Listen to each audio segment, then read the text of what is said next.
ನಮಸ್ಕಾರ ಸ್ನೇಹಿತರೆ, ನಮ್ಮ ಚಾನೆಲ್ಗೆ ಸ್ವಾಗತ. ಇವತ್ತು ನಾವು ಮಾತಾಡ್ತಿರೋ ವಿಷಯ ಸಾಮಾನ್ಯವಾದದ್ದಲ್ಲ. ಇದು ಭಾರತ ಮತ್ತು ಪಾಕಿಸ್ತಾನದ ನಡುವಿನ 60 ವರ್ಷಗಳ ಇತಿಹಾಸವನ್ನೇ ಬದಲಿಸಬಲ್ಲ ಸುದ್ದಿ. ಪಾಕಿಸ್ತಾನಕ್ಕೆ ಈಗ ನಿದ್ದೆ ಬರ್ತಿಲ್ಲ. ಯಾಕೊತ್ತಾ? ಭಾರತ ಒಂದು ನಿರ್ಧಾರವನ್ನ ಮಾಡಿದೆ. ಆ ನಿರ್ಧಾರ ಏನಂದ್ರೆ ಎನಫ್ ಈಸ್ ಎನಫ್.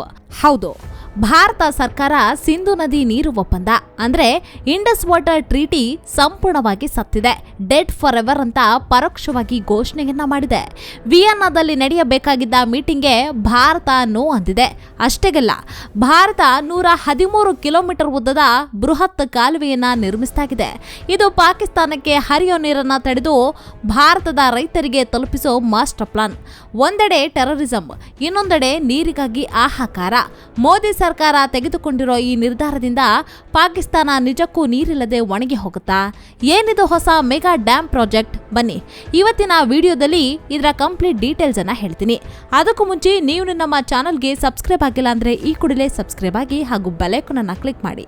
ಸ್ನೇಹಿತರೆ, ಮೊದಲನೇದಾಗಿ ಈ ವಿಯೆನ್ನಾ ವಿಚಾರ ಏನು ಅಂತ ನೋಡೋಣ. ನವೆಂಬರ್ 17ರಿಂದ 21ರವರೆಗೆ ಆಸ್ಟ್ರಿಯಾದ ವಿಯೆನ್ನಾದಲ್ಲಿ ಒಂದು ಮೀಟಿಂಗ್ ನಡೀಬೇಕಿತ್ತು. ಇದನ್ನ ನ್ಯೂಟ್ರಲ್ ಎಕ್ಸ್ಪರ್ಟ್ ಪ್ರೊಸೀಡಿಂಗ್ಸ್ ಅಂತ ಕರೀತಾರೆ. ಅಂದ್ರೆ ಸಿಂಧೂ ನದಿ ನೀರಿನ ಹಂಚಿಕೆ ಬಗ್ಗೆ ಚರ್ಚೆ ಮಾಡೋಕೆ. ಪಾಕಿಸ್ತಾನ ಅಂದ್ಕೊಂಡಿತ್ತು ಭಾರತ ಅಲ್ಲಿಗೆ ಬರುತ್ತೆ, ಚರ್ಚೆ ಮಾಡುತ್ತೆ ಅಂತ. ಪಾಕಿಸ್ತಾನ ಹೇಳುತ್ತೆ ನಾವು ಗುಡ್ ಫೇತ್ ಅಥವಾ ಒಳ್ಳೆಯ ನಂಬಿಕೆಯಿಂದ ಇದರಲ್ಲಿ ಭಾಗವಹಿಸ್ತೀವಿ ಅಂತ. ಆದ್ರೆ ಸ್ನೇಹಿತರೆ, ಇಲ್ಲ ಇರೋದು ಅಸಲಿ ಟ್ವಿಸ್ಟ್. ಪಾಕಿಸ್ತಾನದ ಬಾಯಲ್ಲಿ ಒಳ್ಳೆಯ ನಂಬಿಕೆ ಅನ್ನೋ ಮಾತು ಕೇಳಿದ್ರೆ ಶತಮಾನದ ಜೋಕ್ ತರ ಅನ್ಸಲ್ವಾ? ಭಾರತ ಸರ್ಕಾರ ನೇರವಾಗಿ ಹೇಳಿದೆ, ನಾವು ಅಲ್ಲಿಗೆ ಬರೋಲ್ಲ. ಯಾಕಂದ್ರೆ ಈ ಮೀಟಿಂಗ್ಗೆ ಯಾವುದೇ ಕಾನೂನು ಬದ್ಧತೆ ಇಲ್ಲ. ಭಾರತ ಇದಕ್ಕೆ ಬದ್ಧವಾಗಿರಬೇಕಾದ ಅವಶ್ಯಕತೆಯೂ ಇಲ್ಲ. ಅಷ್ಟೇಗಲ್ಲ, ಭಾರತದ ನಿಲುವು ತುಂಬಾನೇ ಕ್ಲಿಯರ್ ಆಗಿದೆ. ಎಲ್ಲಿಯವರೆಗೆ ಈ ಒಪ್ಪಂದ ಅಮಾನತಿಯಲ್ಲಿರುತ್ತೋ ಅಲ್ಲಿಯವರೆಗೆ ನಾವು ಯಾವುದೇ ಜವಾಬ್ದಾರಿಯನ್ನ ಪಾಲಿಸಲ್ಲ ಅಂತ ಭಾರತ ಖಡಕ್ ಆಗಿ ಹೇಳಿದೆ. ಪಾಪ ಪಾಕಿಸ್ತಾನ ನವದೆಹಲಿಗೆ ಸಾಲು ಸಾಲು ಪತ್ರಗಳನ್ನ ಬರಿತಾಗಿದೆ. ಪ್ಲೀಸ್ ಒಪ್ಪಂದವನ್ನ ಮತ್ತೆ ಸರಿ ಮಾಡಿ, ನಮಗೆ ನೀರು ಬೇಕು ಅಂತ ಗೋಗರಿತಾಗಿದೆ. ಆದ್ರೆ ಮೋದಿ ಸರ್ಕಾರ ಈ ಎಲ್ಲ ಮನವಿಗಳನ್ನ ಕಸದ ಬುಟ್ಟಿಗೆ ಹಾಕಿದೆ. ಯಾಕೆ? ಅದಕ್ಕೆ ಕಾರಣ ಒಂದೇ, ಭಯೋತ್ಪಾದನೆ. ಸ್ನೇಹಿತರೆ, ನಿಮಗೆ ನೆನಪಿರಬಹುದು, ಪ್ರಧಾನಿ ಮೋದಿ ಒಂದು ಮಾತನ್ನ ಹೇಳಿದ್ರು, ರಕ್ತ ಮತ್ತು ನೀರು ಒಟ್ಟಿಗೆ ಹರಿಯಲು ಸಾಧ್ಯವೇ ಇಲ್ಲ ಅಂತ. ಈಗ ಆ ಮಾತು ಕೃತಿಯಲ್ಲಿ ಬರ್ತಾಗಿದೆ ನೋಡಿ. ಭಾರತ ಈ ನಿರ್ಧಾರವನ್ನ ತೆಗೆದುಕೊಳ್ಳಕ್ಕೆ ಬಲವಾದ ಕಾರಣಗಳಿವೆ. ಏಪ್ರಿಲ್ನಲ್ಲಿ ನಡೆದ ಪಹಲ್ಗಾಮ್ ಉಗ್ರರ ದಾಳಿ ನಿಮಗೆ ನೆನಪಿರಬಹುದು. ಅಲ್ಲಿ ಪಾಕಿಸ್ತಾನ ಬೆಂಬಲಿತ ಉಗ್ರರು 26 ಜನ ಅಮಾಯಕ ಹಿಂದೂಗಳನ್ನ ಹತ್ಯೆ ಮಾಡಿದ್ರು. ಅದಾದ ಮೇಲೆ ಇತ್ತೀಚೆಗೆ ನವೆಂಬರ್ 10ರಂದು ನಡೆದ ದೆಹಲಿಯ ಕೆಂಪುಕೋಟೆ ಮೆಟ್ರೋ ಸ್ಟೇಷನ್ ಹತ್ರ ಕಾರ್ ಬ್ಲಾಸ್ಟ್ ಕೂಡ ಆಯಿತು. ಜೈಷ್ ಎ ಮೊಹಮ್ಮದ್ ಉಗ್ರ ಸಂಘಟನೆ ಇದರ ಹಿಂದೆ ಇದೆ ಅಂತ ಶಂಕೆಗಿದೆ. 13 ಜನ ಅಮಾಯಕರು ಪ್ರಾಣವನ್ನ ಕಳ್ಕೊಂಡ್ರು. ಇಂತಹ ಘಟನೆಗಳು ನಡೆಯುವಾಗ ನಾವು ಅವರಿಗೆ ನೀರು ಕೊಡಬೇಕಾ? ನೀವೇ ಹೇಳಿ. ಕೇವಲ ಭಾರತ ಮಾತ್ರವಲ್ಲ, ಅಫ್ಘಾನಿಸ್ತಾನ ಕೂಡ ಪಾಕಿಸ್ತಾನದ ಜೊತೆಗಿನ ಎಲ್ಲಾ ನೀರಿನ ಒಪ್ಪಂದಗಳನ್ನ ಕಟ್ ಮಾಡ್ಕೊಂಡಿದೆ. ಅಂದ್ರೆ ಪಾಕಿಸ್ತಾನ ಈಗ 2 ಕಡೆಯಿಂದ ಸಿಕ್ಕಾಕೊಂಡಿದೆ. ದೆಹಲಿ ಬ್ಲಾಸ್ಟ್ನ ಮಾಸ್ಟರ್ ಮೈಂಡ್ಗಳು ಪಾಕಿಸ್ತಾನ ಮತ್ತು ಟರ್ಕಿಯಲ್ಲಿ ಕೂತು ಆಪರೇಟ್ ಮಾಡ್ತಿದ್ದಾರೆ ಅಂತ ಗುಪ್ತಚರ ಇಲಾಖೆ ವರದಿಯನ್ನ ನೀಡಿದೆ. ಹೀಗಿರುವಾಗ ಸಿಂಧು ನದಿ ಒಪ್ಪಂದವನ್ನ ಮುಂದುವರಿಸೋದು ಮೂರ್ಖತನ ಅಲ್ವಾ?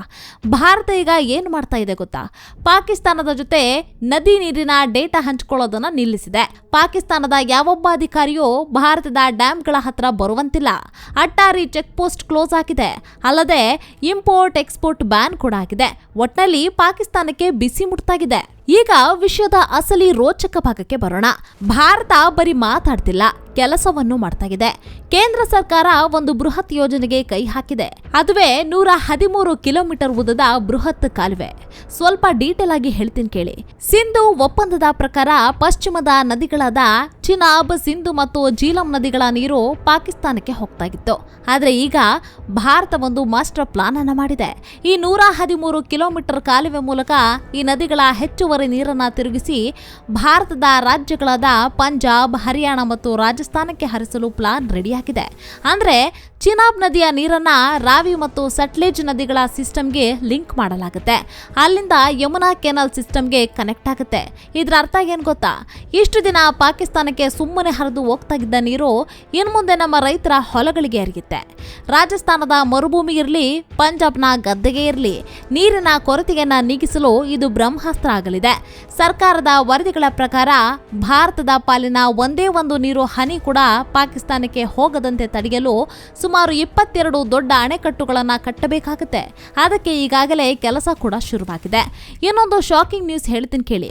ಜಮ್ಮು ಕಾಶ್ಮೀರದ ಚಿನಾಬ್ ನದಿಯ ಮೇಲೆ ಸಾವಲ್ಕೋಟ್ ಹೈಡ್ರೋ ಎಲೆಕ್ಟ್ರಿಕ್ ಪ್ರಾಜೆಕ್ಟ್ ಅಂತ ಒಂದಿದೆ. ಇದು ಸುಮಾರು 6 ದಶಕಗಳ ಹಿಂದೆ ಅಂದ್ರೆ 60 ವರ್ಷದ ಹಿಂದೆಗೆ ಶುರುವಾಗಿತ್ತು. ಆದ್ರೆ ಅದು ನೆನೆಗುದಿಗೆ ಬಿದ್ದಿತ್ತು. ಆದ್ರೆ ಈಗ ಅದು ಮತ್ತೆ ಜೀವವನ್ನ ಪಡೆದುಕೊಂಡಿದೆ. NHPC ಅಂದ್ರೆ national hydro electric power corporation July ತಿಂಗಳಿನಲ್ಲಿ ಅಂತಾರಾಷ್ಟ್ರೀಯ ಟೆಂಡರ್ ಅನ್ನ ಕರೆದಿದೆ. ಇದು ಬರೋಬ್ಬರಿ 1856 ಮೆಗಾವ್ಯಾಟ್ ವಿದ್ಯುತ್ ಅನ್ನ ಉತ್ಪಾದಿಸೋ ಪ್ರಾಜೆಕ್ಟ್ ಆಗಿದೆ. ಇಲ್ಲಿ 192.5 ಮೀಟರ್ ಎತ್ತರದ ಬೃಹತ್ ಕಾಂಕ್ರೀಟ್ ಡ್ಯಾಮ್ ಅನ್ನ ನಿರ್ಮಿಸಲಾಗಿದೆ. ಇದು ಜಮ್ಮು ಮತ್ತು ಕಾಶ್ಮೀರದ ಅತಿದೊಡ್ಡ ಹೈಡ್ರೋ ಪ್ರಾಜೆಕ್ಟ್ ಆಗಲಿದೆ. ಇದು run of the river scheme ಆಗಿರೋದ್ರಿಂದ ನೀರು ನಿಲ್ಲಲ್ಲ, ಆದ್ರೆ ವಿದ್ಯುತ್ ಉತ್ಪಾದನೆ ಜೋರಾಗಿ ನಡೆಯುತ್ತೆ. ಇದು ಒಂದೇ ಅಲ್ಲ ಸ್ನೇಹಿತರೆ, ಕಿರು, ರಾಟ್ಲೆ ಮತ್ತು ಪಕ್ಕಲುದುಲ್ ಅಣೆಕಟ್ಟುಗಳ ಕೆಲಸ ಕೂಡ ಭರದಿಂದ ಸಾಗ್ತಾಗಿದೆ. ಜಲಸಂಪನ್ಮೂಲ ಸಚಿವರು ಹೇಳೋ ಪ್ರಕಾರ ಪಾಕಿಸ್ತಾನಕ್ಕೆ ಹರಿಯುವ ನೀರನ್ನ ತಡೆದು ಸಂಗ್ರಹಿಸಲು ನಾವು ಸಜ್ಜಾಗಿದ್ದೇವೆ. ಈಗಾಗಲೇ ಸಲಾಲಾ ಮತ್ತು ಬಗ್ಲಿಹಾರ್ ಡ್ಯಾಂಗಳಲ್ಲಿ ರಿಸರ್ವೈಯರ್ ಫ್ಲಶಿಂಗ್ ಮಾಡಿದಾಗ ಪಾಕಿಸ್ತಾನದ ಕೆಳಭಾಗದಲ್ಲಿ ಪ್ರವಾಹ ಬಂದು ಅವರು ಕಂಗಾಲಾಗಿದ್ರು. ನೀರು ಬಿಟ್ಟರೂ ಕಷ್ಟ, ಬಿಡದಿದ್ರು ಕಷ್ಟ ಅನ್ನೋ ಸ್ಥಿತಿ ಈಗ ಪಾಕಿಸ್ತಾನದ್ದು. ಸ್ನೇಹಿತರೆ, ಇಲ್ಲಿ ಒಂದು ಪ್ರಶ್ನೆ ಮೂಡುತ್ತೆ. ಅಸಲಿಗೆ ಈ ಸಮಸ್ಯೆ ಶುರುವಾಗಿದ್ದು ಎಲ್ಲಿ ಅಂತ. 1960ರಲ್ಲಿ ಆಗಿನ ಪ್ರಧಾನಿ ಜವಾಹರ್ಲಾಲ್ ನೆಹರು ಅವರು ಸಿಂಧೂ ನದಿ ನೀರು ಒಪ್ಪಂದಕ್ಕೆ ಸಹಿ ಹಾಕಿದ್ರು. ಧರ್ಮದ ಆಧಾರದ ಮೇಲೆ ದೇಶ ಒಡೆದಾಯ್ತು. ಆದ್ರೆ ನೀರಿನ ವಿಷಯದಲ್ಲಿ ಭಾರತ ಉದಾರತೆಯನ್ನ ತೋರಿಸಿತ್ತು. ನಂಬ್ತೀರಾ? ಈ ಒಪ್ಪಂದದ ಪ್ರಕಾರ ಒಟ್ಟು ನೀರಿನ 80% ಪಾಲು ಪಾಕಿಸ್ತಾನಕ್ಕೆ ಹೋಯ್ತು. ಭಾರತಕ್ಕೆ ಸಿಕ್ಕಿದ್ದು ಬರೀ 20% ಮಾತ್ರ. ಜಗತ್ತಿನ ಯಾವುದೇ ದೇಶ ತನ್ನ ಶತ್ರು ದೇಶಕ್ಕೆ ಇಷ್ಟು ದೊಡ್ಡ ಪ್ರಮಾಣದ ನೀರನ್ನ ಬಿಟ್ಟುಕೊಟ್ಟ ಉದಾಹರಣೆ ಇಲ್ವೇ ಇಲ್ಲ.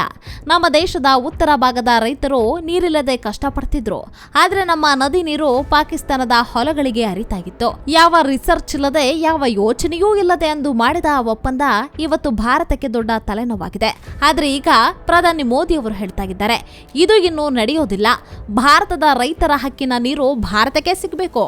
ಶತ್ರುಗಳ ಹೊಲಕ್ಕೆ ನೀರುಣಿಸಿ ನಮ್ಮ ರೈತರನ್ನ ಬಾಯರಿಸಿ ಕೂರಲು ನಾವು ತಯಾರಿಲ್ಲ ಅಂತ ಮೋದಿ ಸರ್ಕಾರ ಸ್ಪಷ್ಟಪಡಿಸಿದೆ.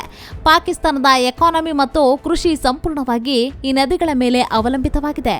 ಒಂದು ವೇಳೆ ಭಾರತ ನೀರನ್ನ ನಿಲ್ಲಿಸಿದ್ರೆ ಅಥವಾ ಕಂಟ್ರೋಲ್ ಮಾಡಿದ್ರೆ ಪಾಕಿಸ್ತಾನದ ಕತೆ ಮುಗಿದೇ ಹೋಯ್ತು. ಈಗಾಗಲೇ ಅಲ್ಲಿ ತರಕಾರಿ, ಗೋಧಿ ಬೆಲೆ ಗಗನಕ್ಕೇರಿದೆ. ನೀರು ನಿಂತ್ರೆ ಏನಾಗಬಹುದು ಅಂತ ನೀವೇ ಊಹಿಸಿ. ಸ್ನೇಹಿತರೆ, ಇದಿಷ್ಟು ಸಿಂಧು ನದಿ ಒಪ್ಪಂದದ ಇತ್ತೀಚಿನ ಹೈಲೈಟ್ಸ್. ಭಾರತ ಈಗ ಡಿಫೆನ್ಸಿವ್ ಆಗಿಲ್ಲ, ಅಟ್ಯಾಕಿಂಗ್ ಮೂಡ್ ನಲ್ಲಿದೆ. 113 ಕಿಲೋಮೀಟರ್ ಕಾಲುವೆ ಮತ್ತು 22 ಡ್ಯಾಂಗಳು ಕೇವಲ ಕಾಂಕ್ರೀಟ್ ಕಟ್ಟಡಗಳಲ್ಲ, ಇವು ಭಾರತದ ರಕ್ಷಣಾ ತಂತ್ರದ ಭಾಗಗಳು. ಭಾರತದ ಮೇಲೆ ನಿರಂತರವಾಗಿ ಉಗ್ರರ ದಾಳಿ ನಡೆಸುವ ಪಾಕಿಸ್ತಾನದ ಜೊತೆ 1960ರ ಆ ಹಳೆಯ ಒಪ್ಪಂದವನ್ನ ನಾವು ಪಾಲಿಸಬೇಕಾ, ಅಥವಾ ನರೇಂದ್ರ ಮೋದಿ ಅವರು ತಗೊಂಡಿರೋ ನಿರ್ಧಾರ ಸರಿಯಾಗಿದ್ಯಾ? ಆ 80% ನೀರನ್ನ ತಡೆದು ನಮ್ಮ ರೈತರಿಗೆ ಕೊಡಬೇಕಾ? ಇದರ ಬಗ್ಗೆ ನಿಮ್ಗೇನನ್ಸುತ್ತೆ ಕಾಮೆಂಟ್ ಮಾಡಿ ತಿಳಿಸಿ. ಈ ವಿಡಿಯೋ ನಿಮಗೆ ಇಷ್ಟವಾಗಿದ್ರೆ ಲೈಕ್ ಮಾಡಿ, ಶೇರ್ ಮಾಡಿ ಮತ್ತು ನಮ್ಮ ಚಾನೆಲ್ಗೆ ಸಬ್ಸ್ಕ್ರೈಬ್ ಆಗೋದನ್ನ ಮರಿಬೇಡಿ. ಮತ್ತೊಂದು ಇಂಟ್ರೆಸ್ಟಿಂಗ್ ವಿಡಿಯೋದೊಂದಿಗೆ ನಿಮ್ಮನ್ನ ಭೇಟಿ ಆಗ್ತೀವಿ. ಅಲ್ಲಿಯವರೆಗೂ ಧನ್ಯವಾದಗಳು.